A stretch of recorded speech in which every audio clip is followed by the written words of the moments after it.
In 4 years of his term, President Benigno Aquino III's leadership has changed the landscape of the country. His reform agenda of good governance restored the people's faith in government. The economy has emerged as the best performing in ASEAN. Its impact has reduced poverty incidence. Political analyst Malu Tikia stressed the president has bolstered the legacy of his parents, the late Senator Benigno Ninoy Aquino and former President Cory Aquino, as champions of democracy in the service of our people.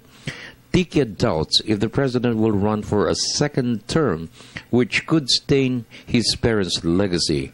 By not seeking another term in 2016, Tikia said the president will preserve, protect, and propagate the legacy for other future presidents to follow, a view shared by leaders of the opposition who served under the leadership of his mother. I don't think so, because he's not going to risk the legacies of both parents, the mother and the father,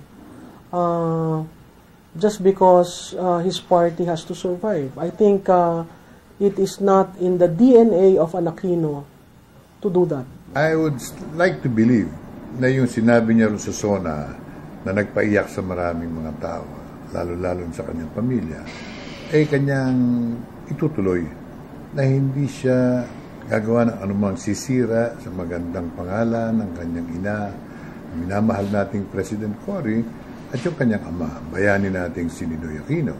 I still would like to believe that eto'y pansamantala o baka naman nadadala lang siya ng mga sulsul.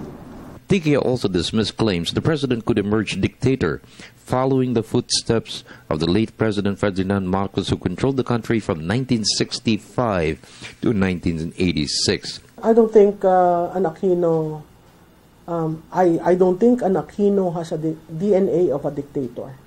I don't think an Aquino would want to be known as a dictator. I don't think he is a dictator.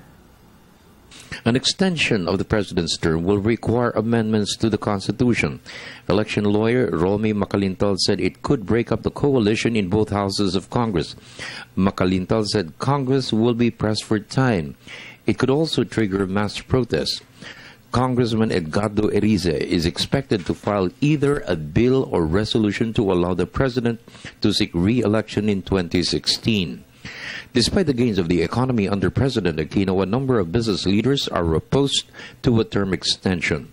It will not push through because of time and budgetary constraints. Wala nang panahon para mabago ang saligang batas at umabot ito para sa 2016 election at wala ring budget. That is not the will of the silent majority.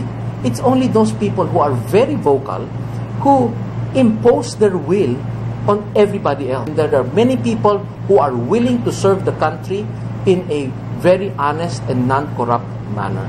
For the People's Television Network, this is Freddie Abando reporting.